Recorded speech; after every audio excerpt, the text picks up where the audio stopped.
제가 유튜브를 잠깐 보다가 충청도 사람들의, 충청도 지역에 사는 분들의 이 대화를 하는 것을 유튜브를 통해서 들은 적이 있습니다. 그걸 보고 참 배꼽을 잡았던 적이 있는데요. 어떤 여성분이 운전면허 시험 합격해서 갓 운전면허증을 땄습니다. 옛날이다 보니까 오토매틱이 아니라 다 스틱이잖아요. 그래서 잘 가다가 신호등 앞에 탁 선 거예요. 그러니까 이 여성분이 얼마나 조마조마하겠습니까? 여러분 옛날 이 스틱 운전하신 분들은 아시죠? 방클러치를 싹 하면서 기아를 일단을 탁 놓고 이 클러치와 악셀을 싹 밟아줘야 돼요. 그런데 초록불이 바뀌었는데도 불구하고 시동을 3번을 꺼트린 거예요. 뒤에서 클락션을 막 울리고 난리가 났습니다. 근데 결국 신호등이 빨간불로 바뀌어버렸어요. 그래가지고 이 여성분이 어떻게 하나 했는데 저기 멀리서 경찰관 한 분이 그걸 지켜보고 있는 거예요. 신호가 딱 바뀌자 이 경찰관이 이 여성분에게 탁 와서 유리창을 톡톡톡 쳤어요. 그러니까 안 그래도 심장이 터질 것 같은데 경찰관이 오니까 얼마나 여러분 떨리겠습니까? 그래서 창문을 요만큼만 열었답니다. 요만큼 착 열어가지고 왜요? 이렇게 물었대요. 그냥 경찰관이 뭐라고 하신지 아십니까? 뭐요?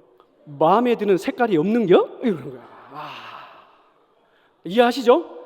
신호등 색깔이 빨간색, 노란색, 초록색이잖아요. 마음에 드는 색깔이 없는겨? 그런 거예요.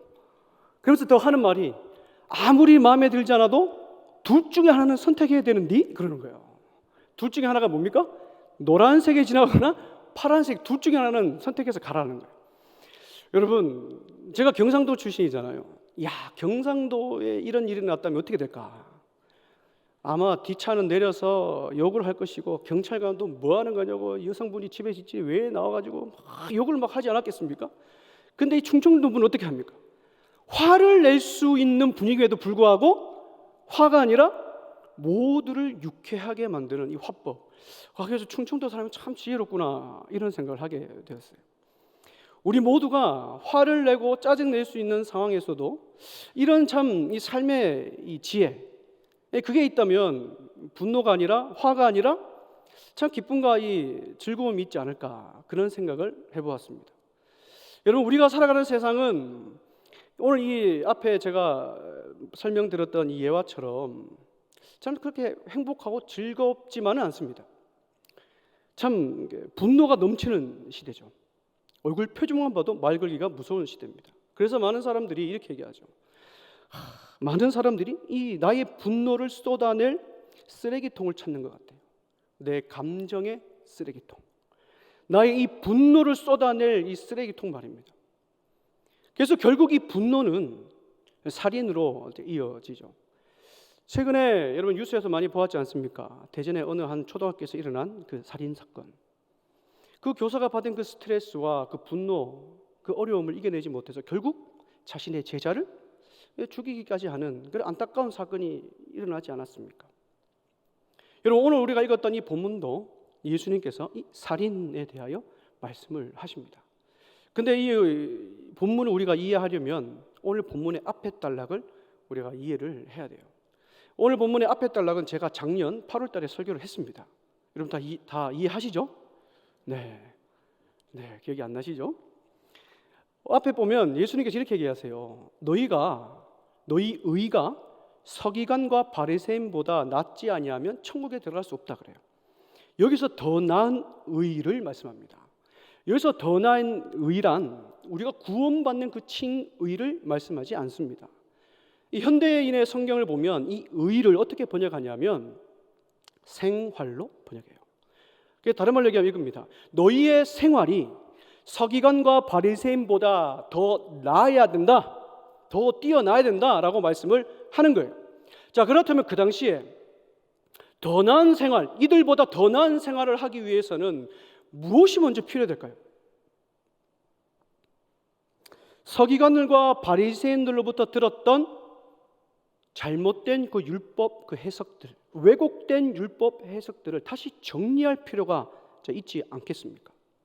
그래서 예수님께서는 21절부터 오늘 본문에 이어서 48절까지 바리새인과 서기관들로부터 잘못 들었던 율법에 대하여 6가지 주제로 다시 말씀하세요. 그러니까 실생활에 적용할 수 있는 율법에 대한 잘못된 해석들을 6가지로 말씀하세요. 살인, 간음, 이혼, 맹세, 보복, 원수 사랑. 이 6가지 주제를 가지고 예수님께서 말씀하시는데 오늘은 우리가 이 살인에 대하여 한번 살펴보려고 합니다. 여러분 오늘 본문 21절을 보면 살인하지 말라라고 시작하죠. 살인하지 말라. 여러분 우리가 살인이 죄라는 것은 다 압니다. 그렇다면 본질적인 질문으로 들어가서 왜 살인하면 안 될까요? 왜 살인하면 안 됩니까? 왜 사람을 죽이면 안 됩니까? 그럼 이렇게 하면 죄인이니까 죽이면 감옥에 들어가니까 이렇게 생각할 수 있겠죠. 근데 여러분 우리 믿음의 사람으로 창세기 9장 6절을 우리 다 같이 한번 읽어보도록 하겠습니다. 시작. 다른 사람의 피를 흘리면 그 사람의 피도 흘릴 것이니 이는 하나님이 자기 형상대로 사람을 지으셨습니다. 여러분 살인한다는 것은 하나님의 형상을 지은 인간에게 가하는 살상이기에 하나님의 형상을 파괴하고 하나님의 권위에 도전하는 행위입니다. 그래야 이게 저와 여러분들에게 있어서 살인은 심각한 죄인 것이죠. 여러분 그런 의미에서 여러분 옆에 분들 얼굴 한번 보십시오. 살인자로 보이십니까? 왜 무서워서 옆에 보질 못하십니까? 한번 보세요. 오늘 예배 오기 전에 누군가 한 사람 한 명 죽이고 온 듯한 얼굴입니까? 아니죠. 저와 여러분들은 살인하지 말라라는 이 10계명의 6계명을 범하지 않은 사람입니다. 그게 저와 여러분 살인자가 아니에요. 범죄자가 아닙니다. 그런데 오늘 보면 21절 마지막과 22절 시작을 어떻게 하고 있습니까? 너희가 들었으나 나는 너희에게 이르노니 이렇게 시작합니다.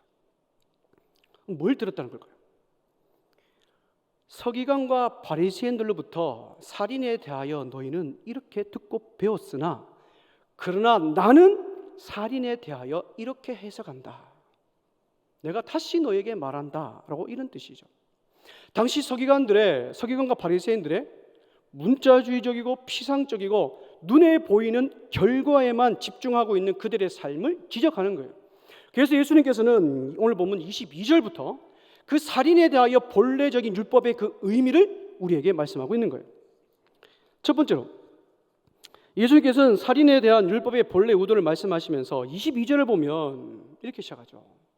형제에게 노하는 자마다 심판을 받는다 되었어요. 여러분 예수님께서 이 살인이라는 계명을 말씀하시면서 제일 먼저 언급하는 것이 무엇입니까?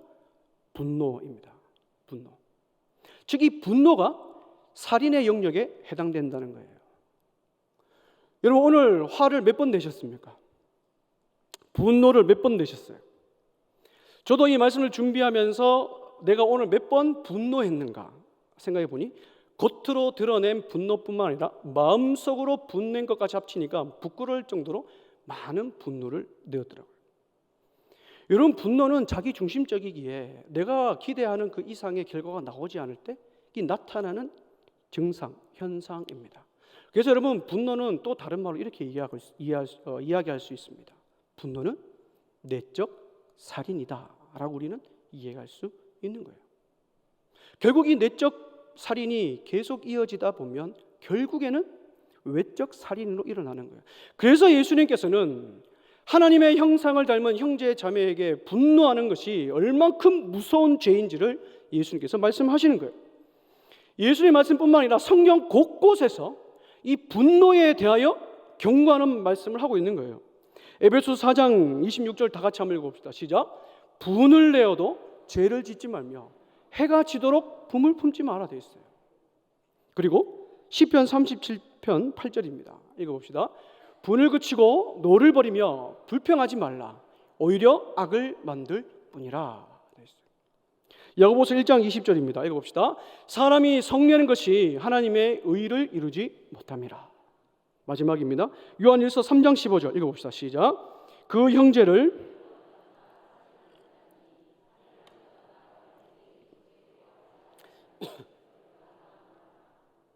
자, 사랑하는 여러분, 예수님께서는 이 살인의 영역을 이 분노까지 확장시키고 있습니다. 왜 그렇습니까? 이 분노가 살인을 일으키는 동기가 되기 때문에 그래요. 또 하나, 살인은 하나님의 형상으로 지음받은 형제 자매를 향한 내적 살인이기에 하나님의 형상을 파괴하는 심각한 죄와 같은 살인이라는 거예요. 그래서 여러분 성경을 가만히 보면 항상 하나님 사랑과 이웃 사랑이란 이 두 계명이 항상 같이 언급되고 있습니다. 이 둘은 떨어질 수가 없는 말씀이에요.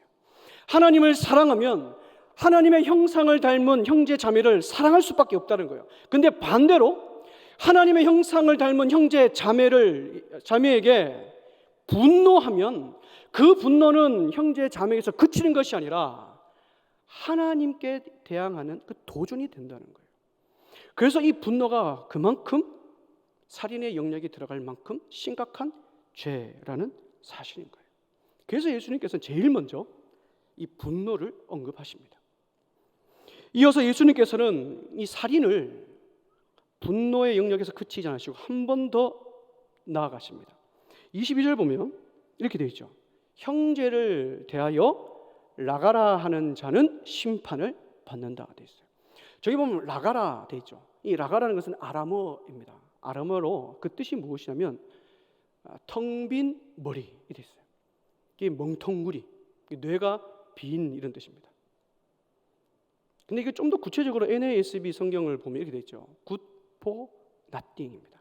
한마디로 말하면 쓸모없다는 거예요. 이게 다른 말로 얘기하면 아무짝에 쓸모없는 놈인 거예요. 아무짝에 쓸모없는 놈입니다. 할 줄 아는 것이 아무것도 없는 그런 뜻이에요. 자, 여러분, 어느 누군가가 여러분에게 할 줄 아는 것이 그거밖에 없어. 너는 아무짝에 쓸모가 없어. 너 뇌가 비었니? 머리가 비었니? 이 멍청하구나. 여러분, 이런 얘기를 들으면 여러분 어떨 것 같습니까? 여러분 정신적으로 충격을 받지 않겠습니까? 여러분, 이러한 욕설은 우리의 마음과 영혼을 파괴시키는 거예요. 그래서 결국 이런 욕설이 우리의 마음과 영혼과 정신을 죽이는 것이기에 예수님께서는 살인과 같은 범죄로 보고 있는 거예요. 따라서 사랑하는 여러분, 저와 여러분들이 하나님의 형상을 닮은 형제 자매와 가까운 사람들에게 이러한 욕설을 한다는 것은 곧 이런 뜻입니다. 그 사람이 빨리 죽었으면 좋겠다. 그런 것들을 강하게 표출한다는 것을 여러분 꼭 기억하시길 바랍니다. 예수님께서는 살인에 대한 이 계명을 말씀하시면서 분노와 그리고 욕설까지 확장시키셨어요. 그리고 한 번 더 예수님께서는 말씀을 하십니다. 22절을 보면 이렇게 되어 있죠. 미련한 놈이라 하는 자는 공회에 잡힌다라고 되어 있어요. 미련한 놈이라 하는 자는 지옥불에 들어가게 된다 되어 있어요. 여러분, 어떻게 미련하다라는 말이 살인의 영역에 들어갈까요? 여러분, 우리 너무나 쉽게 어떻게 좀 이렇게 미련하니 이런 말 너무나 쉽게 하지 않습니까? 근데 그 말이 여러분 살인의 영역에 들어간다는 거예요. 여러분, 여기서 미련하다라는 헬라어 단어는 모로스라는 단어인데 직역하면 바보입니다. 바보. 여러분, 흔히 우리 바보 같다, 바보야 이런 말 하지 않습니까? 근데 이 모로스라는 단어가 다른 성경책에 어떻게 인용되고 있는가를 보면 이 미련한 놈이라는 뜻이 정말로 모욕적이고 경멸적인 말인 것을 우리는 알 수가 있습니다. 여러분, 마태복음 7장 26절을 다 같이 한번 읽어봅시다. 시작.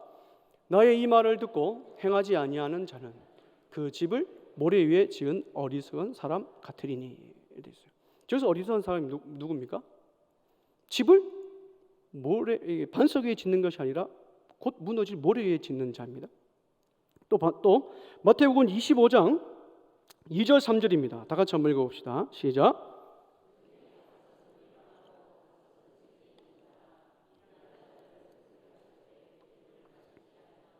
자, 여기서 보면 미련한 자들이란 단어가 우리가 살펴봤던 모로스라는 단어입니다. 자, 종합해 보면 여러분 마태복음 7장 26절에서 이 미련한 놈 어떤 사람입니까? 집을 짓는데 모래 위에 집을 지을 정도로 멍청한 사람입니다. 또 마태복음 25장 2절 3절은 기름을 준비하지 못해서 천국 잔치에 들어가지 못하는 사람입니다. 슬기로운 여자는 기름을 준비해서 신랑이 올 때 잔치에 들어갔어요. 근데 이 미련한 여자는, 어리석은 여자는 기름을 준비하지 못해가지고 천국까지 못 들어가는 거예요. 자, 그렇다면 이건 무엇을 의미합니까? 여기서 모로스, 미련한, 바보라는 뜻은 단순히 우둔하다는 것을 말하고 있지 않습니다. 여기서 모로스, 우둔함, 미련한, 바보라는 뜻은 천국에 들어가지 못할 자, 너는 지옥불에 들어갈 자라는 뜻인 거예요. 이 얼마나 여러분 무서운 말입니까? 이 말은 영적으로 사람을 완전히 경멸시키는 말입니다. 오늘날로 표현하자면 어떻게 표현할 수 있을까요? 이 모로스란 단어. 교회 공동체 안에 있으면서 성도들을 향하여 믿음 없는 사람 취급하는 겁니다. 저렇게 행동해서 저렇게 말을 해서 구원받을 수 있어. 저 사람 구원받지 못할 거야. 신앙이 없어. 믿음이 없어. 이런 말을 한다는 거예요. 이게 바로 오늘날 이 모로스란 단어를 오늘말로 표현하면 이런 뜻입니다. 한 사람의 영혼을 죽이는 이 경멸의 말인 것이죠. 사랑하는 여러분, 지금 예수님께서는 살인에 대한 계명을 단순한 행동을 넘어서 그 사람의 마음 상태와 생각과 언어에까지 확장시키고 있습니다. 당시 서기관과 바리새인들의 율법에 대한 잘못된 해석과 적용, 그들의 마음 상태를 지적하는 거예요. 당시 서기관과 바리새인들은 자신의 손으로 피를 흘리는 살인은 저지르지 않았지만 매일매일 하나님의 형상을 닮은 형제 자매를 향하여서 마음속으로 분노를 일으키고 말과 마음으로 역설과 경멸을 하는 이 내적 살인을 저지르고 있다는 것을 지적하는 거예요. 매일매일 마음속으로 내적 살인을 저지르면서 겉으로는 경건한 척, 겉으로는 하나님의 백성답게 거룩하게 살아가고 있는 것을 예수님께서는 지적하고 있는 거예요. 그러니 너희의 생활이 서기관과 바리새인보다 낫지 않으면 천국에 갈 수 없다라고 하는 거예요. 따라 사랑하는 여러분, 오늘 이 시간 우리의 마음 상태를 한번 돌아보기를 원합니다. 저와 여러분들은 하나님의 형상을 담은 형제 자매를 향하여 마음속으로 분노함으로 내적 살인은 저지르지 않았는지, 또한 우리가 우리의 입술과 마음으로 욕설과 경멸을 하며 하나님의 형상을 담은 형제 자매의 영혼을 죽이지는 않았는지, 오늘 이 시간 하나님의 말씀 앞에 우리 자신을 돌아봐야 될 것입니다. 우리가 아무 생각 없이, 아무 뜻 없이 툭 던진 말과 그 생각이 어느 누군가에는 죽을 만큼 아픈 고통과 상처가 된다는 사실, 여러분 꼭 기억하시길 바랍니다. 그런 의미에서 옆에 분 한번 바라보시기 바랍니다. 옆에 바라보시고 이렇게 말합시다. 죄송합니다. 네, 죄송합니다. 자, 그렇다면 여러분, 이 살인을 행하는 자가 받는 그 심판, 그 벌은 무엇일까요? 21절에 보면 살인하면 심판을 받죠. 여기서 말하는 심판이란 그야말로 세상 법정을 말합니다. 세상 법정입니다. 그리고 22절에 보면 분노하는 자, 형제에 대하여 분노하는 자는 또 심판받는데요. 근데 이 심판은 21절에 말하는 그 세상 심판을 말하지 않습니다. 여러분 생각해 보세요. 어느 이 세상 법정에서 내가 마음속으로 화낸다고 심판하는 재판관이 어디 있습니까? 아무도 없어요. 따라서 22절에 분노하는 자는 누구의 심판이냐면 하나님 앞에서의 심판, 즉 하늘에 있는 재판, 하늘 심판을 말하는 거예요. 왜 그렇습니까? 사람의 마음을 살피고 판단하는 분은 오직 누구밖에 없습니까? 하나님밖에 없는 거예요. 그러니 형제에 대하여 분노하는 자는 하나님 앞에서 심판받는다, 그 말인 거죠. 그리고 22절에 보면 형제를 향하여 나가라, 아무짝에 쓸데없다, 머리가 넌 텅 비었구나 라고 말하는 자는 공회에 잡힌대요. 여기서 말하는 공회는 21절에 말하는 세상 법정 그 위에 상위의 개념입니다. 즉 사내들인 공회예요. 유대인의 최고 법정 기관에 선다는 겁니다. 자, 그리고 마지막에 보면 형제에 대하여 바보, 미련한 놈이라고 말하는 자는, 경멸하는 자는 어디에 들어간다고요? 지옥불에 들어간대요. 여러분 여기서 말한 지옥은 이 게헨나라는 헬라어입니다. 이 게헨나라는 곳은 지명입니다. 예루살렘 남쪽에 있던 골짜기입니다. 구약 성경에 보면 많은 우상들이 이 장소에서 제사를 지냈어요. 구약 시대 보면 남유다 유명한 왕 있죠. 우리가 계속 이제 열왕기 상하를 살펴보고 있잖아요. 그 유명한 므낫세 왕이 자신의 아들을 몰렉에게 바쳤던 장소가 바로 이곳입니다. 그 나중에 종교개혁이 일어나게 되면 모든 우상들 또한 불태웠던 장소가 바로 이 게헨나, 이 골짜기입니다. 신약에 와서는 예루살렘에서 발생되는 모든 쓰레기들을 태웠던 장소가 바로 여기인데 그 불이 꺼지지 않았다고 그래요. 따라서 여기서 게헨나란 어떤 뜻이냐면 상징적으로 종말 때 처벌받는 장소이며 그리고 영원한 형벌의 장소가 된다는 거예요. 여러분 오늘 이 본문을 잘 한번 보십시오. 살인하고 형제에 대하여 분노하고 형제에 대하여 욕설을 하며 형제에 대하여 경멸하는 자가 받는 심판이 어떻습니까? 점점점 커지고 확대되는 것을 볼 수 있죠. 그 강도가 세상 법정에 씁니다. 그리고 하늘 법정에 쓰고 나중에는 어떻게 돼요? 지옥의 불까지 떨어진 지옥 심판을 받는다는 거예요. 그럼 이것을 우리에게 하시는 의미가 뭘까요? 이 뜻이 무엇입니까? 이 뜻은 바로 분노와 욕설과 경멸이 살인과 버금갈 만큼 큰 죄악이다라는 사실을 우리에게 말씀하고 있는 거예요. 사랑하는 여러분, 그렇다면 왜 예수님께서는 살인하지 말라라는 말씀을 하시면서 그 율법의 이면에 있는 분노, 욕설, 경멸까지 말씀을 하시는 걸까요? 왜 이런 말씀을 하실까요? 여러분 오늘 본문의 이 위치는요, 예수님께서 산상설교, 천국은 심령이 가난한 자는 천국이 저희 것이며부터 시작해서 천국 사람들의 성품에 대하여 쭉 말씀하십니다. 즉 무엇을 말합니까? 하나님의 백성인 천국 백성들이 품어야 될 이 성품이 아니라는 거예요. 하나님 백성들에게 맞는 성품이 아니라는 거예요. 분노와 욕설과 경멸은 이 땅을 살아가는 하나님의 백성에게 맞지 않는 성품이기에 예수님께서는 이 분노와 욕설과 경멸을 살인과 같은 영역으로 두고 말씀을 하는 겁니다. 따라 사랑하는 여러분, 오늘 이 말씀은 우리의 마음과 영혼의 경각심을 일깨워주는 말씀이에요. 그동안 우리가 서기관과 바리새인처럼 내가 손으로 행동으로 사람을 죽이지 않았으니 나는 죄인이 아니야 라고 생각했던 그 안일함, 그 오류를 우리에게 말씀해 주고 있는 거예요. 그리고 우리가 그동안 마음과 입술로 너무나 쉽게 생각했던 그 말들, 욕설과 경멸의 삶을 살아왔다는 것을 일깨워주는 말씀이 바로 오늘 본문의 말씀일 거예요. 따라 사랑하는 여러분, 오늘 이 시간 우리가 이 말씀 앞에 우리의 죄인된 모습을 발견하고 성령께서 주시는 이 감동을 따라 간절한 회개와 철저한 회개가 오늘 이 시간에 우리 입술에서 터져 나오기를 주님의 이름으로 축복합니다. 자, 이제 예수님께서는 살인의 영역에 분노와 욕설과 경멸을 딱 말씀하시면서 그 다음 23절부터 다른 말씀을 하세요. 그 말씀이 뭐냐면, 그렇다면 어떻게 하면 살인하지 않을 수 있을까? 어떻게 하면 살인하지 않을 수 있을까? 그 방법을 두 가지를 말씀하십니다. 두 가지 예를 말씀하시죠.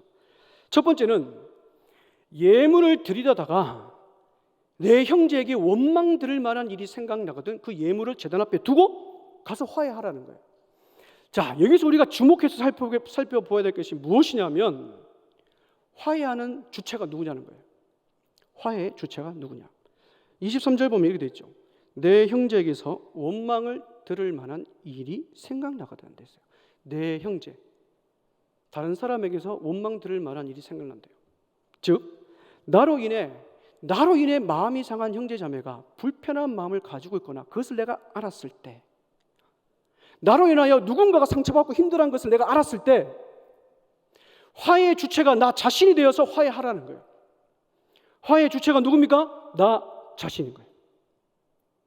화해의 주체가 나 자신이고 곧 화해가 살인을 막을 수 있는 방법이라는 겁니다. 근데 여러분, 이 화해의 말씀이 얼마나 적극성을 띠냐면요, 우리가 그토록 중요시 여기던 예배보다 더 소중하다라는 것을, 중요하다는 것을 예수님께서 말씀하세요. 24절 보면 이렇게 되어 있죠. 예물을 제단 앞에 두고 먼저 가서 되어 있어요. 예물을 제단 앞에 두고 먼저 가서. 여기서 가서라는 건 시제가 현재 시대예요. 지금 가서 화해하라는 거예요.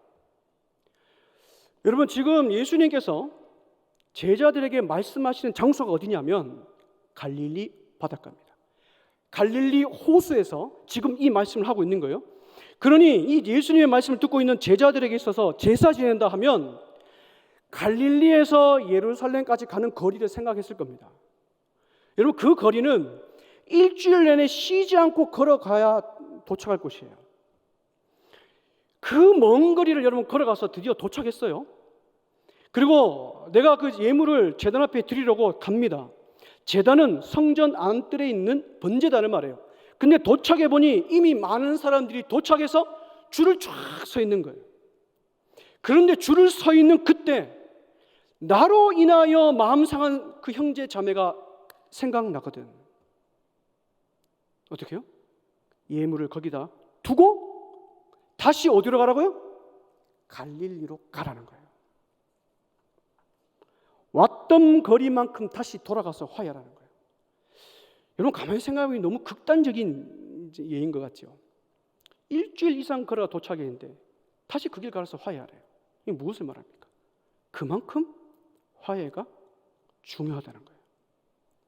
그렇다면 질문이 생기죠. 왜 예수님께서 이토록 화해를 강조하는 걸까요? 왜 계속 화해하라 말씀하는 걸까요? 왔던 거리만큼 돌아가서 화해하라는 걸까요? 창세기 4장 5절입니다. 다 같이 한번 읽어봅시다. 시작. 가인과 그의 재물은 받지 아니한지라 가인이 몹시 분하여 안색이 변하니. 여러분, 하나님께서는요, 왜 화해를 그토록 말씀하시냐면 우리 속에 해소되지 않는 그 분노의 마음과 형제 자매를 향하여 화해하지 않는 마음으로 드리는 예배는 받지 않으시기 때문에 그렇습니다. 사랑하는 저 여러분들은 예배를 통하여 하나님과 관계하며 나아갑니다. 근데 그 관계가 단절되고 하나님으로부터 거절된다면 우리의 삶이 어떨 것 같습니까? 우리의 삶은 여러분 비참해질 수밖에 없어요. 그래서 예수님께서는 예배보다 더 우선시 여기는 것이 무엇입니까? 화해입니다.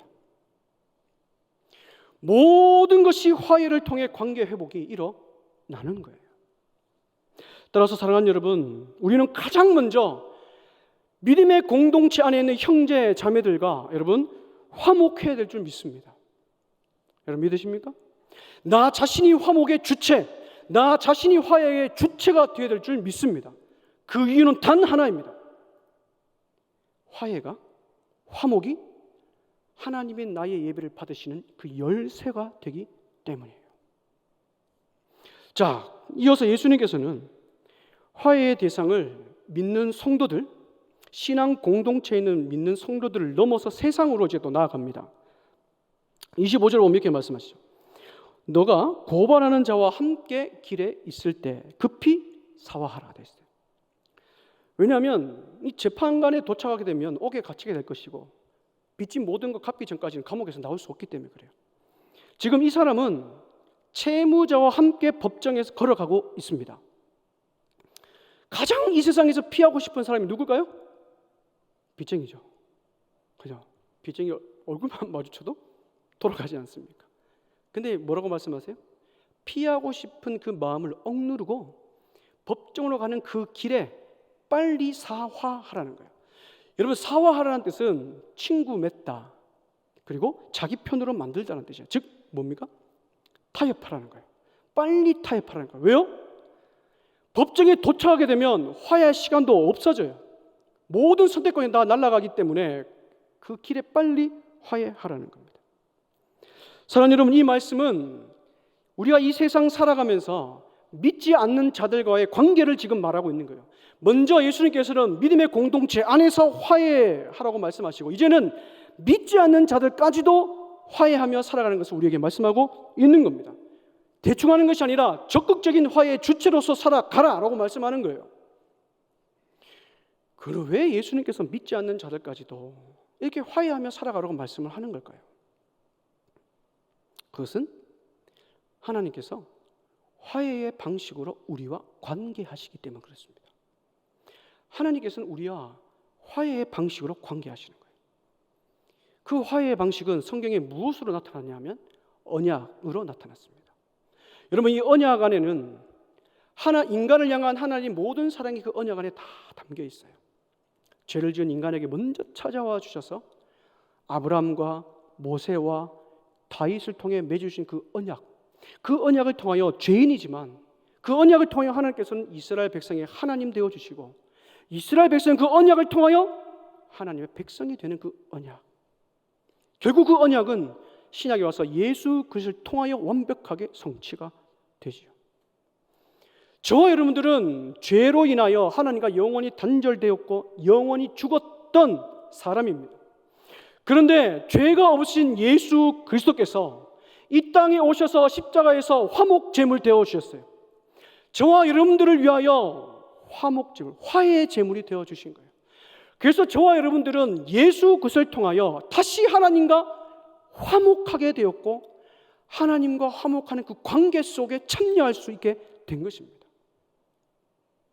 그래서 사도 바울은 우리에게 고린도후서 5장 18절 19절 이렇게 말씀하고 있습니다. 다 같이 한번 읽어보겠습니다. 시작. 모든 것이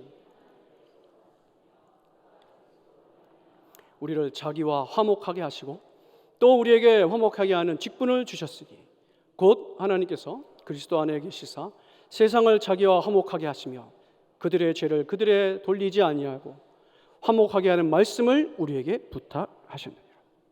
사랑하는 여러분, 하나님께서는 예수 그리스도를 통하여 우리에게 화목의 은혜를 허락하여 주셨습니다. 따라서 우리가 하나님 아버지의 그 마음을 안다면 우리는 믿음의 공동체 안에 또 세상 속에서 하나님의 형상을 닮은 형제 자매들과 우리는 화목을 실천하는 삶, 화해의 주체가 되어 살아가야 되는 거예요. 근데 여러분, 이렇게 살아가기가 쉽습니까? 어렵죠. 오늘 말씀에 나오는 율법 이면에 있는 모든 그 의미, 그 의도들을 다 지키며 살아갈 수 있습니까? 우리는 지킬 수가 없어요. 한 말씀도 지킬 수 없는 게 저와 여러분들입니다. 지키면 지킬수록 우리의 숨통만 쪼여오는 거예요. 그래서 우리는 무엇을 깨닫습니까? 이 말씀을 대할 때마다 우리는 무엇을 깨닫습니까? 나의 한계와 나의 부족함과 나의 연약함, 오늘도 내가 주 앞에 넘어지는 죄인된 그 죄악된 본성을 우리는 이 말씀 앞에서 깨닫는 거예요. 그래서 우리에게 필요한 것이 무엇입니까? 우리에게 필요한 것은 화목케 하신 하나님의 그 은혜, 그 은혜가 우리는 오늘 우리에게 절실히 필요한 거예요. 하나님, 오늘도 내가 하나님의 형상을 닮은 형제 자매에게 분노하는 마음을 품었습니다. 하나님의 형상을 닮은 형제 자매를 내가 업신여겼고 경멸했고 욕설하는 분노, 내적 살인을 저질렀습니다. 오늘 또 내가 무너졌습니다. 하나님 앞에 철저히 고백하는 그 회개가 우리 속에서 흘러나와야 될 줄 믿습니다. 그 회개뿐만 아니라 저와 여러분들에 맡겨주신 그 화목의 직분, 화목의 주체로서 살아가야 될 그 직분을 회복할 수 있도록, 그 삶을 살아갈 수 있도록 내 속에 역사하시는 그 성령의 약동하심, 다시 한번 내 삶을 성령의 충만함으로 채워주시는 그 하나님의 은혜를 우리는 간구하며 살아가야 되는 거예요. 사랑하는 여러분, 말씀을 맺으러 갑니다. 오늘 이 말씀 어떻게 보면 너무나 무거운 주제이고 또 한편으로는 참 답답한 말씀입니다. 그러나 예수님께서는 저와 여러분들이 단순히 표면적인 행동에만 집중한 삶이 아니라 저와 여러분들을 향하신 아버지 하나님의 그 뜻, 그 의도를 깨닫고 살아가기를 원하시는 말씀이에요. 오늘 본문을 통하여 여러분들 무엇을 깨달으셨습니까? 우리가 너무나 쉽게 안일하게 여겼던 그 분노와 그 욕설과 그 경멸의 그 무서움을 여러분 다시 한번 오늘 말씀을 통하여 깨닫길 바랍니다. 분노는 욕설과 경멸로 이어지는 이 내적 살인이구나. 내가 이것을 잊고 살아왔구나. 하나님께서 나에게 허락하신 그 믿음의 식구들을 내가 너무나 소중히 여기지 못했구나. 예수 그리스도께서 나를 위해 십자가에 죽으시고 부활하심으로 나에게 화목케 하는 직분, 그 직책, 그 말씀을 허락하여 주셨는데 내가 그걸 너무나 지키며 살아가지 못했구나. 주님, 내 옆에 있는 형제 자매들을 소중히 여기고 사랑할 수 있는 마음을 허락하여 주옵소서. 이런 그 말씀이 우리 속에 찔림으로 다가와야 될 줄 믿습니다. 아멘. 사랑하는 여러분, 그래서 우리에게 필요한 것이 무엇입니까? 화목케 하신 하나님의 은혜입니다. 화목케 하시는 은혜가 내 속에 있다면 우리는 오늘도 하나님 안에서 참된 안식과 평안을 누릴 뿐만 아니라 하나님과 화목의 관계를 계속 이어나갈 수 있는 거예요. 그 관계 속에서 우리는 화목의 충만함을 입어 화목의 주체로서 나와 함께 있는 형제 자매들, 가까운 믿음의 식구들에게 그 영혼을 살리는 말을 하며 생명을 살리는 사역을 감당하며 살아갈 수 있는 거예요. 또한 우리에게 이 말씀을 주시면서 표면적인 그리스도인으로 살아가는 것이 아니라 그 말씀의 은혜를 진정으로 깨닫고 묵상하여 말씀대로 살아가는 말씀의 사람으로 우리가 살아가게 될 줄 믿습니다.